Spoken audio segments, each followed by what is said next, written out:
Y'all don't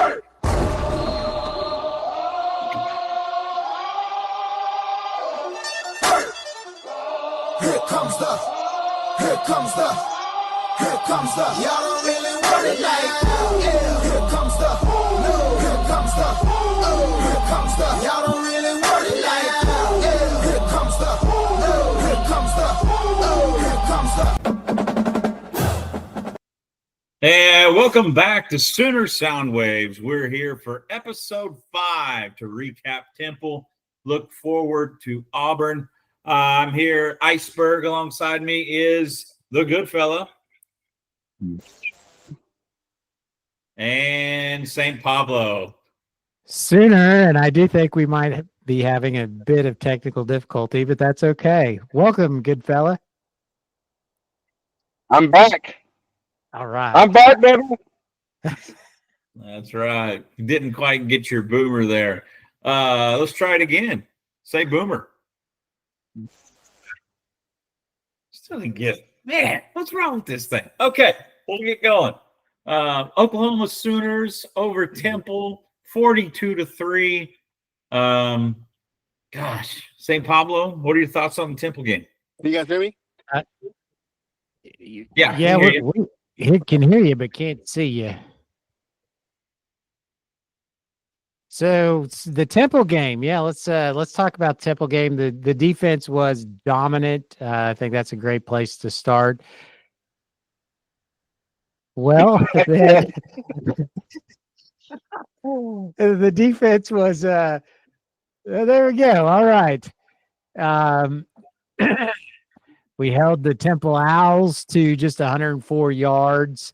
They had a mere 3 points. Welcome back, Iceberg. Tell you what, Iceberg is back. We forced a lot of three. We forced a lot of 3 and outs. I thought the defense was absolutely suffocating once again. Just an impressive night. Starting on the defensive side, I mean, I love Brent Venable's comment about the recess mentality. That there's great chemistry going on out there, right? There's good teamwork. They're having fun. They're playing together. Wonderful deal. Obviously, our big concern, we all know this, and we'll pivot later, but our Mason Thomas's ejection is a big deal, and at least we'll get him back at halftime, like you had mentioned. Iceberg fully rested, but that was a big concern for me on the defensive side of the ball. And on defense, like the Temple Owls had to do multiple times all day long, they had to punt. So now I'm going to punt to the good fella. Received. No, I think that where we start at is our defensive line. I think that's one part of the field to where I feel like we have been playing pretty strong all year. They've made it to where our linebackers, secondary, has had the opportunity to really just have some relaxed games. I think when we talk about our biggest concern going into this season was on both sides of the ball, offensive line, defensive line. And right now, in terms of like our strength, right, currently is our defensive line and our offensive line. But I think we came out very physical. This is our third game to where I felt like we were energized. Venables had them boys ready to play tough football. When you look at what we did in the past 3 weeks, we should truly have 2 shutouts. I think this last game with the interception, bang bang play. But outside of that, our defense have truly slowed these 3 teams down to where I'm pretty confident in regards to how we move forward in our upcoming games. So yeah, just really our defensive line, our linebackers play solid, secondary was solid as well. They didn't pass much, being that we were able to control the box, and that should continue as we go into this week against Auburn. So that's all I had on defense. Solid play all the way around. I don't think there's any changes. There was one play where one of the runs was 20 yards, and that was probably the longest play that Temple was able to do that game, and just a busted play. Outside of that, they were solid. You know, special teams last week was a disaster for us, and to flip that in 1 week, and for them to have a incredible game special team wise, like I'm stoked to see what they were able to do last Saturday. So Minus the backup kicker Shank. He did miss one. The backup kicker, though. well, Yeah. that doesn't count. Late in the game. Late in the game. That doesn't count. But yes, I agree. Special teams A+ and defense A+. Oh, Yeah. and I agree with this ejection. That's ridiculous. They need to really, in my personal opinion, maybe it's this all season. Look at that call and look at how they're calling that head-to-head contact. And it's hard for a defender when we're talking about a split second. Yes, this defender can try to make a move at the last minute, but now are we putting ourselves in a position to where we can injure ourselves? Right? I don't think they're looking at it as in a way to where if I'm a defender, I am going to make a tackle and it's so quick. We're talking about a blink of an eye. Like in some cases, you can't even react that fast, and they're one of these athletes to be able to react in speed of lightning and make a decision of to let up when it's a bang bang play. Um, you know, I'm hoping no one, I don't want no one to be injured. I don't want no one to be put out due to head-to-head contact. But we have to be more realistic on what that looks like. Is it intent? Is it malicious? Or they have to look at all that. And I don't think what they're doing now is fair to all the athletes in these big games when they just truly cannot make a change, and if they're already been committed to that contact. You're risking now them being injured as well. So I don't know how they fix it and what they look at to fix it. But right now we've had several in the past 3 weeks across the NCAA, and some of those calls are not good calls. Even in our game against Temple, we had the Temple defender hit our receiver, and honestly, that's a head-to-head contact too that didn't get called. So either we're going to call them all or we're not going to call them all. But right now, they don't have it consistent, and it's unrealistic for the players to let up and those quick reactions. You just can't do it, and I don't know how they fix it. So Okay, he did that on purpose, Iceberg, because that's my rant right there. I agree. I haven't even got to talk about the game yet. I know. I'm going to step back, but man, I'm yes. So let me talk about the game, then we can go into the two calls. Okay. And for those of you that are wondering why we're so animated, we've been going back and forth about the two calls, being devil's advocate to each other all week via text message. So, my point on the game, and you said, both of you, I'm going to piggyback on both of what you said. Obviously, it should be 42-0, 42-0 realistically. The field goal that was given up was on the fluke of an interception that happened with the collision, that both of them fell backwards and the ball just happened to land in the defender's hands inside the 20. And we stopped them 3 and out, but that out ended up in a field goal. So realistically should be 42-0 in my opinion. Offense, I felt like showed more than the Mateer run. And, that's kind of what I was looking for. We had our first 100-yard rusher at a long time with Blaylock. And we didn't necessarily have to utilize Mateer's legs. And before either of you say it, I don't think it was scared I don't think we were scared to use Mateer's legs based off of what the coach said. I think it was just hey, we can beat you in more ways than that. And the one time he did pull it, he chunked a 56-yarder or whatever it was to the end zone and with his feet. So that, for me, to see the offense be able to control a football game and actually have a 100-yard rusher was a good thing to see. One of the things that you said, St. Pablo, about our defense being suffocating, absolutely. Our front seven, front six or seven, realistically, just create so much havoc that there's not enough time for a lot of quarterbacks to do certain things. I think it'll be interesting to see how Jackson Arnold responds as we move forward to next week, and I'm sure we'll get into that a little bit. But the one thing that, and I know we keep talking about it, the one thing that really that kind of bothers me but doesn't is the lack of turnovers for this defense. And I know it bothers Venables too, but there's going to come a game when that's just going to break wide open. I really we hope it's this weekend. Well, it either needs to be this weekend or the Texas weekend. I hope we just completely expose Arch Manning. But so for me, this was a albeit I don't want to say mediocre, but a complete football game. And on both sides of the ball, and as the good fella mentioned, special teams also, and got to see some backups get in there and get some playing time, which was nice to see.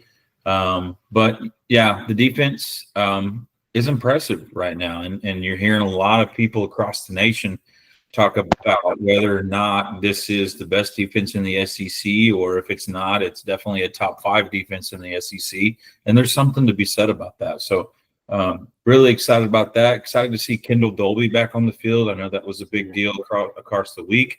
Had a season-ending injury last year. Came back and got 4 total tackles, all of them being solo, and even 1 tackle for a loss. So, here's what I'm going to shift into the targeting. Okay. And just let me start, and then you can go, and then I'll go, and we'll probably go back and forth for a little bit. I don't feel like losing R. Mason Thomas is as big of a deal this year as it would have been last year. We haven't seen him do the things that he's done, and maybe it's due to some offensive line schemes or something that folks are doing to try to keep him at bay. But I don't know that it's as big of a loss as a lot of people think it is. Yeah, we lost one of our D linemen, but in that position, we are so deep. We are so deep on the defensive front. And so, kind of what I said coming out of that thing was, yeah, it sucks. It's a loss. But, man, he's going to be 100% coming out of the gate hungry at halftime going against a lineman that's already been playing a half. He's going to be super, super energized to just get going. And I really look for him to have a breakout half. Now, the 2 calls. Let's talk about the R. Mason Thomas call first. I agree with you to a certain degree, good fella, but here's what I'll say, kind of in the same way that you said. I think we are approaching a time when we're asking defensive players to be unathletic when you approach the offensive player. R. Mason Thomas led with his hands. Okay, his hands are outstretched, and he made head-to-head contact, but he did not lead with the head. Like that to me should have been looked at and determined, the fact that he did not intentionally lead with his head. He led with his hands, and the 2 heads are what contacted each other. However, I will also say I did not expect them to overturn it after an appeal, and I don't know that they ever will, unless it's just completely blatant. So we can go with the R. Mason Thomas. Any other thoughts about the R. Mason Thomas targeting call? But I do agree, Goodfella, it is getting a little bit ridiculous. Well, I heard an interesting stat, just to real quick go back to the offense. John Mateer is a national leader, the national leader, 9 consecutive games with both a touchdown pass and a running touchdown. That's so impressive. I thought, yeah, wow. It's amazing. You said complete game. I did I did feel like there was a bit of a lull in the offense there about midway through the game. They did really well, but there did seem like there was a point when I think we did punt 2 or 3 times and we're kind of out. I know they have room for improvement there. Blaylock is the SEC Player of the Week, and he is phenomenal. I think he's only going to get better, and so I'm excited about that. But here's my issue with the ejection of football players.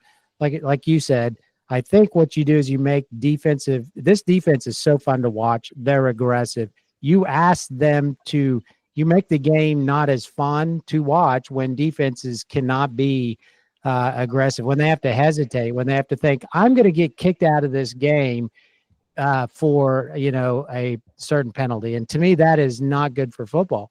But my deal is I don't think you should ever kick these guys out of a football game or eject them and then not let them play for the next football game unless there is just vivid evidence of leading with the helmet and that it looks intentional and someone is hurt.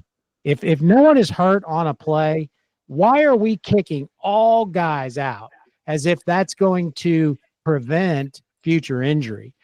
You're going to have fake injuries if you leave it that as a criteria. You're going to have people laying on the ground hurt because they want the other team to have a guy kicked out of the game. Well, that's a good point. That's a good point. Hey, you know what? But it still puts a lot of burden on there. Go ahead. Yeah, sorry. Shoot. I'll say this. Are we getting to the point to where can we reconsider? Are we suspending athletes from a game? Or are we going to charge them now? Are we going to fine them? They're getting NIL money now. So it's a good point. NFL, what are we going to do? Now they're getting paid. So instead of kicking them out of the game, which is costing them, it's really for the team, make it individual. Like, hey, we're not going to hurt your team because you made a bad mistake. We're going to get in your pockets now. And now we're going to have to now start fining these athletes because they're getting paid now for those mistakes. Mm-hmm. Like, okay. Yeah, that's interesting. Yeah.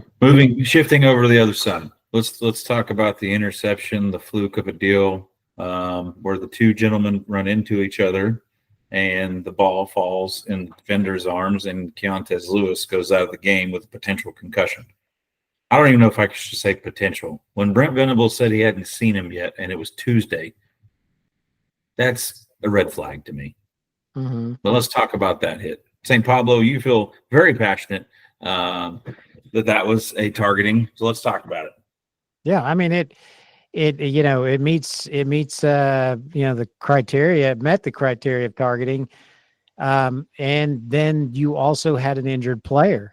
And so to me that's the kind of the catalyst. I didn't see it to be like intentional. It's football. It was incidental, but all the quote unquote times that we're officially reviewing this, sometimes even they're lining up there. I forget the Vanderbilt, South Carolina game. I think they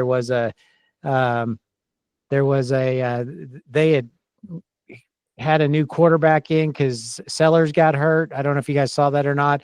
Anyways, the new quarterback gets up. He passes the ball across the middle. He catches it. This guy looks like he's going to be gone for a touchdown. They blow the whistle in the middle after the catch because they went back to review whether it was targeting on Sellers. We're reviewing and he had a concussion also is what I'd heard. So, I didn't think it was something that it's just football. And, teach these guys not to lead with a helmet. There does need to be, I like this idea of maybe the financial penalty, but I mean, if so-and-so has a targeting call, well then this one to me was targeting also on Temple. And, but quarterbacks seem to get a little more special privilege. And again, in the South Carolina game, it was a quarterback issue. But those crossing routes I'd mentioned this earlier across the field, they're dangerous, Yeah. And so I don't see where, you can't even touch the quarterback anymore. Yeah. Was that play review? I'm trying to remember. Was that a review for targeting, or was it not even review for targeting? So it was so hard to tell. I don't know if it actually was reviewed because there was the injury. But in my opinion, I don't recall them ever saying it was being reviewed, but it was, Yeah, there was a delay in the game because of the injury and they were trying to get him off the field. right. Okay, I thought the same thing. They never said a review for targeting, so which is surprising, right? You just talked about it. They went back and they ran a play, Vanderbilt. They ran an actual play and stopped the play mid-play Hmm. because of review, and to not even review this potential head-to-head, it's got to be consistent. Right now, it's just so inconsistent. It really depends on who's officiating. I am curious to see which is it Big Ten. I'm curious to see which ones have made the most calls. Which group? Because they got the data, they got all the information. We just don't know how to Yeah. find it. I am curious to Yeah. see which which ones are calling it the most. So So as we're sitting here discussing this, I think we've probably answered our question. I think the difference, unfortunately, not saying it's right, is it's a quarterback versus a wide receiver. sure. Um, and I think as we've gone back and forth, with the interception one, there was no launch. He actually fell backwards, but there was head to head contact, and as Sam Pablo also argued, you could determine the receiver as defenseless. So if they didn't review it, I'm surprised they didn't review it. And again, it's hard for us to say because there was already the timeout going on with the injury. But unfortunately, what happened was we potentially lost one of our better wide receivers to a concussion or potentially worse, and we also lost 3 points that wouldn't have been there if it hadn't happened. Hmm. Anything else Yeah. on the targeting situation? No, that's it. I appreciate allowing to rant. I mean, Yeah, so yeah. I don't Yeah, have I think anything. I get better. yeah. All right, let's move on to Auburn. Goodfella, what are your thoughts on hosting Auburn in Norman on Saturday at 2:30?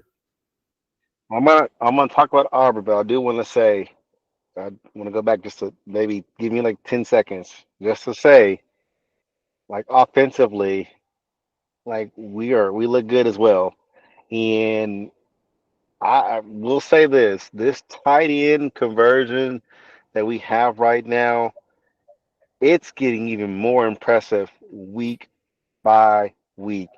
I don't know who this guy is. I don't know if he's surpassed anything he threw for a touchdown.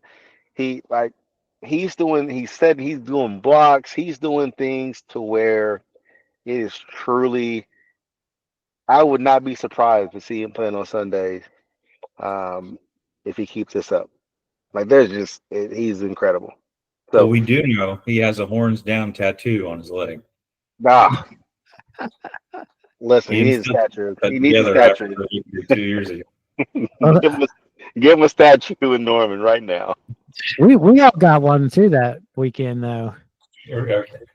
Yeah. Hey, so let me go and talk about Auburn. Uh, You know, it's going to be a good game. You think about Jackson Arnold. I've been just kind of thinking about, last year, 5-star recruit, playing with every week we had injuries offensively on the line.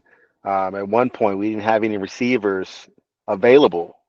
So it's going to be pretty scary to see what he's able to do when he has a healthy line, which their line is incredible.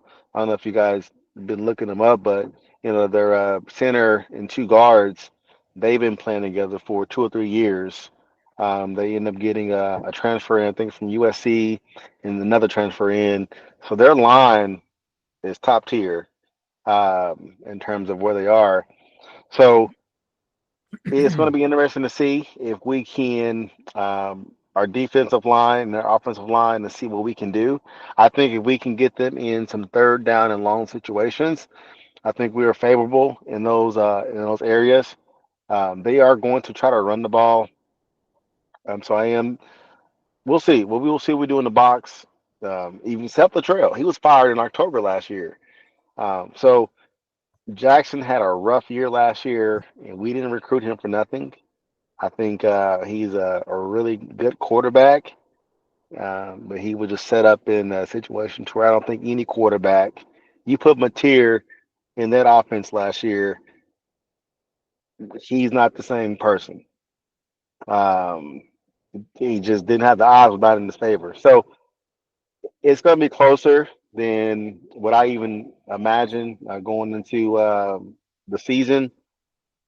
But I do think we got an edge defensively, but we definitely have to control the line of scrimmage. If we can do that, we have a really good chance to win this game. So I do have us winning, but it's going to be very, very, very close. St. Pablo. Yeah, this is the first ever trip for Auburn to Norman. The series is 3-0 Sooners. Close one last year on the road. Auburn's rushing attack is very good.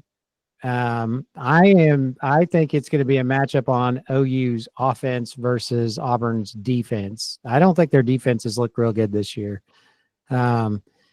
Jackson Arnold does have some, wide receivers. If you could get the ball to them through the air, they do have a good receiving core. So I think that part will be a challenge for the Sooners. But it's I like the Sooners in this one. I like the home field advantage. In fact, this is my lock of the week. I like the Sooners to cover the 6.5 in this game.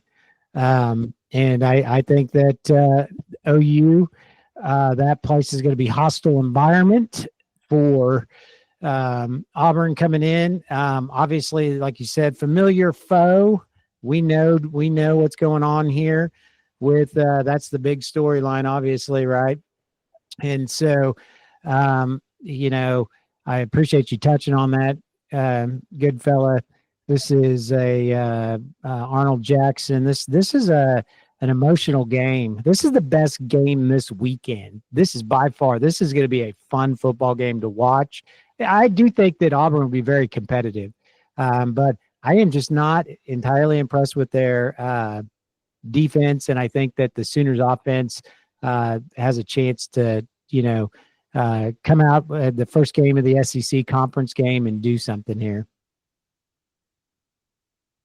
I think we're averaging 34 points a game on offense. So that's a challenge for any defense right now. Yeah, absolutely. I agree. So a few things from me. Venables is a smart guy defensively. He went against this quarterback every week last year. He sees what he sees. He knows what he knows. He's in his head, in my opinion. And so I have zero doubts that Venables knows exactly what Jackson Arnold's weaknesses are. So I think he's going to try to expose those. And I think Jackson Arnold knows that. And if we know one thing about Jackson Arnold, he's going to drop his eyes down. He's going to look at the rush. He's going to freak out. And he's going to do something stupid. And so I really figure we're going to get a turnover or two this week. I think they're going to be game-changing, momentum-moving turnovers. However, I agree with everything you guys have said. Auburn brings in a balanced offense. They're going to try to run the ball. They're going to be balanced, but they also have the opportunity for big plays. They're a lot like OSU in terms of there are times when they will just drop back and chunk the ball up and see what happens. Maybe they get a penalty. Maybe their guy gets a contested ball over yours. Those 50-50 shots. And so that's going to be interesting against our secondary. Our secondary has been also one of our bright spots, this entire year. And in my opinion, this is going to be their first test. Bryce Underwood, true freshman, really didn't know what he was going to bring. With Jackson Arnold, we know, he's a 5-star recruit, but we've seen what he can do. He's thrown for 300 yards once as a Sooner against Arizona. So we'll see. I like the matchup just in terms of Venables versus Arnold, and how disciplined we've seen this defense be this year. And guys, I like our offense against anybody right now. I'm not as confident as you, St. Pablo, in terms of locking it. But I do have a good feeling about it. Here's another thing. The middle of Auburn's defense is young, from what I've been hearing. A lot of injuries too. Yeah, a lot of injuries. They got a lot of freshmen playing, and I've been hearing that the middle of that defense is their weakest point. And as Goodfella started this whole thing off with, we've got a pretty good tight end that can find holes in the defense. And so, I know everybody's been talking about Kanik. He's done a great job. This could be his breakout game. They could utilize the fire out of him just because of the inexperience in the middle of his defense. So it's going to be a great game, and I do agree it's the best game this week. It's the first SEC game for us. I think it's the first SEC game for Auburn, and just excited about what it has the potential to be. And again, I'll say it again. I really feel like this is the defense's first test. We thought that against Michigan, but I don't know how good Michigan is. One of the other conversations that we'd had, and I forgot even what my answer was. But off the podcast here, St. Pablo, you brought a pretty good question. Michigan versus Auburn in a neutral site, who wins?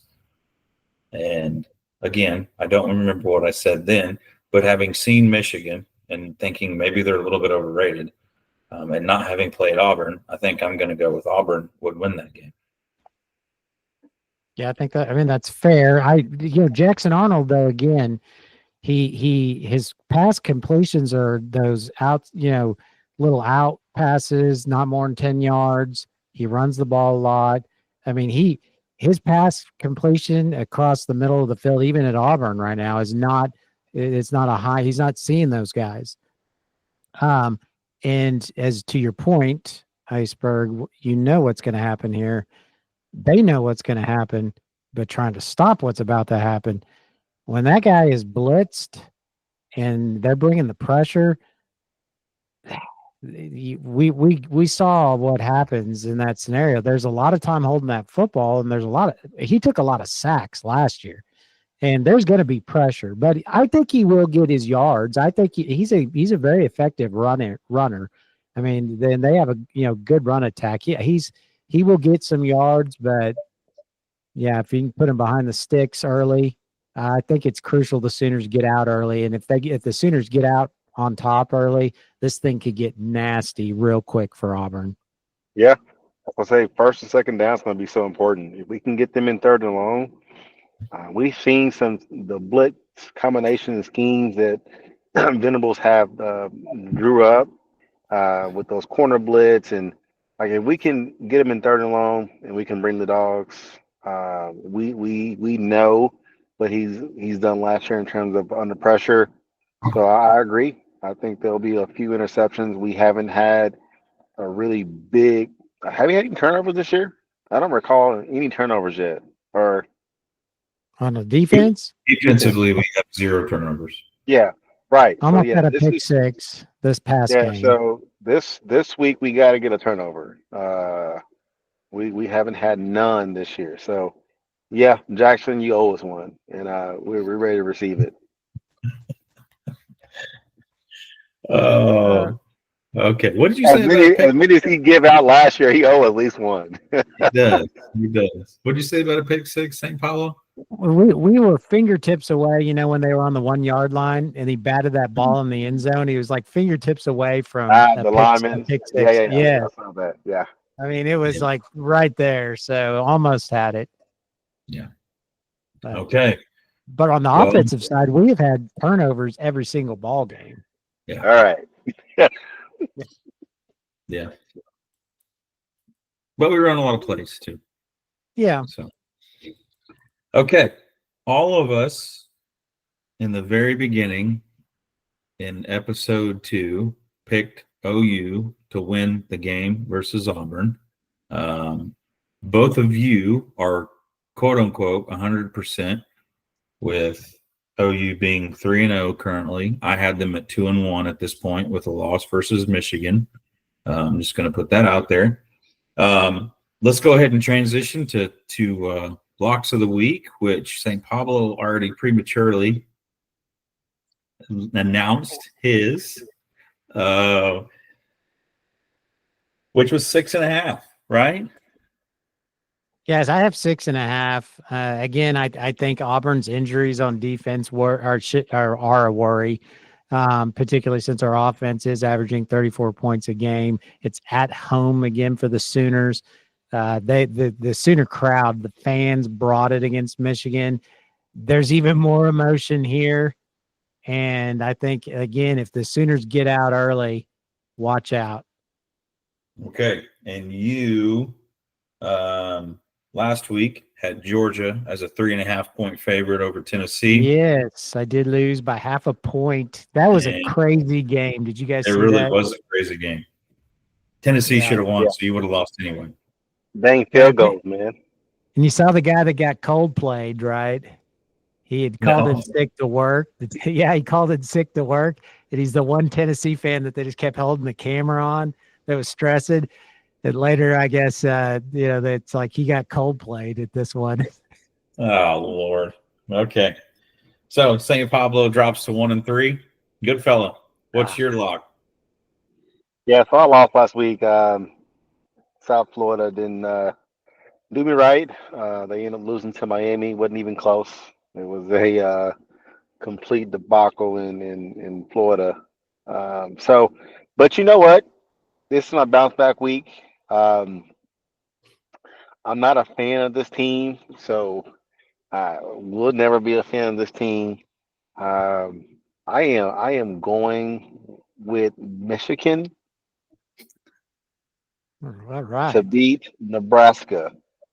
I am not a fan of Nebraska. I don't think I ever will be a fan of Nebraska. So any chance I get to pick against Nebraska, I will.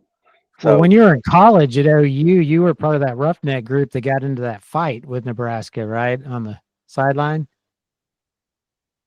I don't recall.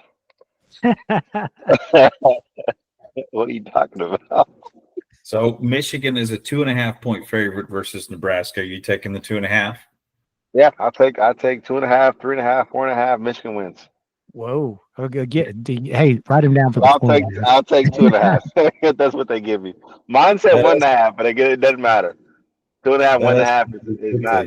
It doesn't matter. I heard 4.5. I like it. All right. I'm not the bookie. What did you say? I said I heard 4.5, but I am not the bookie. I like to stick with Vegas here. Keep it consistent. Gosh, this is a very intriguing game for me. First off, I had South Alabama plus 25.5 last week versus Auburn. Felt like Auburn was potentially looking ahead of South Alabama, and the 25.5 points were too much. Turns out it was. Yeah, can I ask you a question? Because that was a really good call and strategy. But do you think it was a look ahead, a combination of a look ahead, and they're not as good as we thought they were, or they're just not as good as we thought they were? How about both? I think it was a combination. I don't think they took them seriously. I think, they were potentially looking ahead. It's a directional school in the state that they are in. And so, that's kind of where I was at. But I also, I would agree. Maybe Auburn is not as good as what they're cracked up to be. I think they beat Baylor late, I think, in week one. But anyway, that moves me to 2-2. This one's interesting. Illinois is in the top 10. Am I correct? Yep. Yeah, they're sitting at 8 or 9. They traveled to Indiana this week. Indiana's favored by 6. I'm going to go with Indiana, favored by 6 over Illinois. To me, it's an upset. It will be an upset, but it's a Vegas favorite upset, which is interesting. And so that game's intriguing to me. I do think Illinois is overrated. I don't see how you can go from as bad as they've been previously to all of a sudden in the top 10. Not sure what everybody's seeing. But Indiana favored by 6 over Illinois. Can I tell you I like that Vegas upset? Can I tell you my upset? Yeah. OSU's going to lose to Tulsa. Hey, I'll be in attendance tomorrow. Oh, yeah, Well, yeah. Friday. I'll be in attendance in front of my big screen. That's an intriguing game to me. I mean, I think there's a lot of energy in Tulsa right now. I think, what are they, 2-1? And there's a lack of energy in Stillwater. So my only concern is that I believe it's in Stillwater. Mm-hmm. Yeah, that's a tough place to play, especially for a smaller school like Tulsa. 13.5 spread. Yeah. OSU. Yeah. Hey, you know what, though? Let me ask you this. If, and don't go back and mark this at 40 minutes and 17 seconds, but if we all said, let's just all pick that game, not for a record, for the heck of it. Let's all pick that game. St. Pablo, and it doesn't matter, okay, but St. Pablo, negative 13.5, Oklahoma State versus Tulsa. What are you going to choose? Tulsa wins. Tulsa wins. Okay, Goodfella. I think OSU got something to prove. They have to win this game. They have to cover the spread after getting beat by Oregon. If they don't come out and try to put as many points up on Tulsa, they are going to get beat up so much in the Big 12. So they have a point to prove, and they are going to dominate Tulsa. They're going to figure out to dominate Tulsa. So I think Oklahoma State wins too. I don't know about a dominating victory, but let's circle back to you, St. Pablo. Tulsa wins. Does Gundy get fired immediately? I don't think they fire him immediately. No.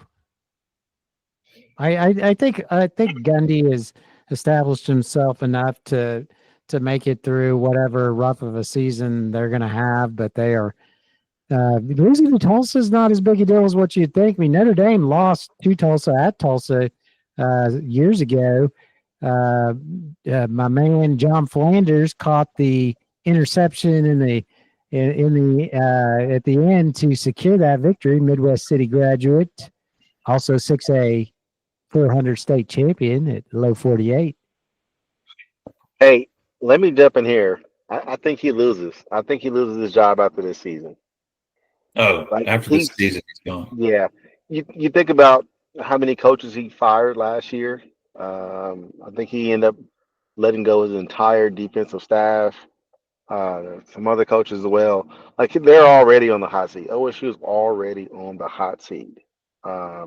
Especially when you think about, the Sooners leaving the Big 12 and how people felt what we're going to do last year.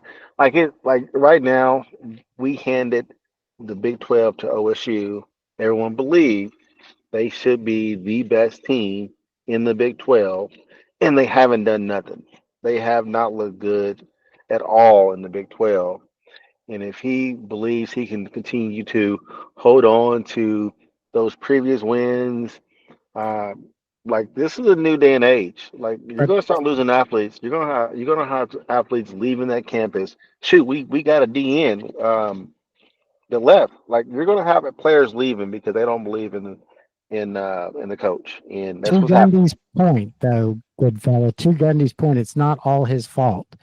We saw this. The keys you said to me, the keys were handed to OSU, but they did nothing.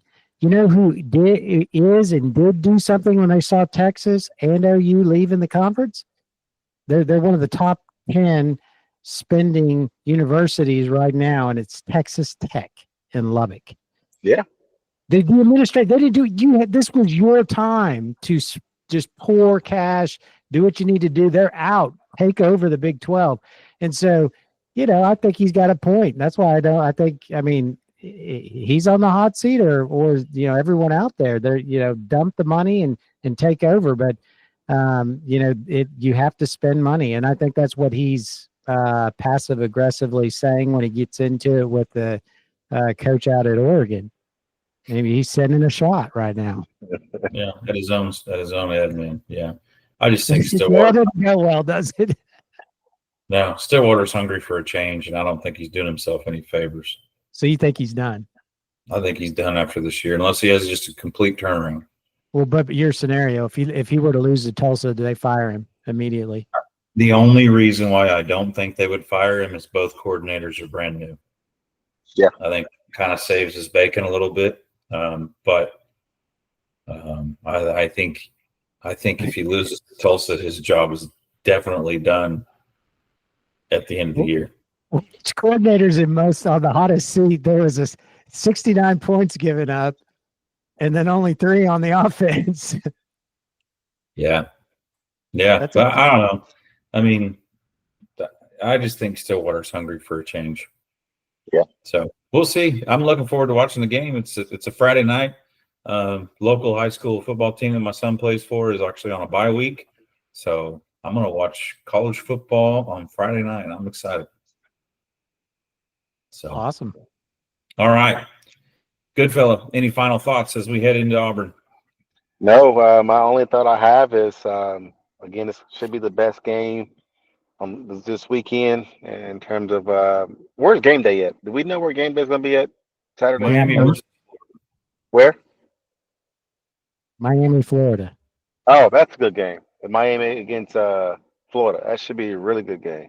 Not as good as this game. It's not, but it should be a game to where Florida, if they do not play defense, man, you talk about losing a job.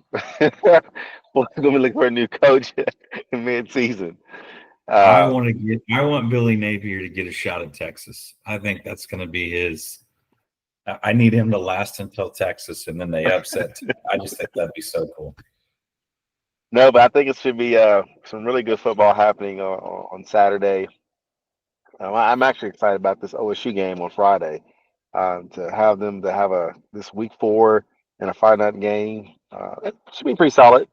But I think our defense, again, I'm going to go with our defensive line. They have to really compete with that offensive line. If we can hold them and put them in third down and long situations, I feel good about our Venables and the defense and him being able to scheme up some things for Jackson Arnold in regards to pressure. This is the week we get a defensive touchdown. We will have at least 2 turnovers. And we cover the spread, we win the game, and we are going into Kent State. Is the bye week Kent State next? Is it a bye week or do we go into Kent? We get a bye week and then we go to Kent State. Okay, we're going to the bye week, 4-0, healthy, Kent State. And I'll just We go or they come here? No, they come to us. Okay. They come to us. Pablo, final thoughts? Yeah, the Sooners just, I mean, I love it. Have fun, let's go have some recess and let's let the home crowd have, let the home crowd have recess. Let's go crazy. We I don't want to say that to me, it seems like they're playing with desperation, like I love it. We've got a lot of home games. We need to win these home games, secure that spot so we can have that shot at a college football playoff. And however that pans out for us, you may see a college football playoff in Norman. Keep it up and let's keep rocking that stadium. Wow, let's hang on a second here, fellas. I'm hearing a defensive touchdown. I'm hearing hosting the college football playoff game. That would be nice, but recess. one game at a time here. Let's see how these Sooners come out against Auburn, and this will be our first true matchup, in my opinion. Again, as I mentioned, my thoughts on Michigan. So. But anyway, looking forward to it. Great weekend in Norman. And that'll do it for episode 5. Thank you all for joining us. We'll see you next time for episode 6. Boomer. Here comes the Texas. Here comes the y'all don't really want it like here comes the here comes the here comes the y'all don't really want it like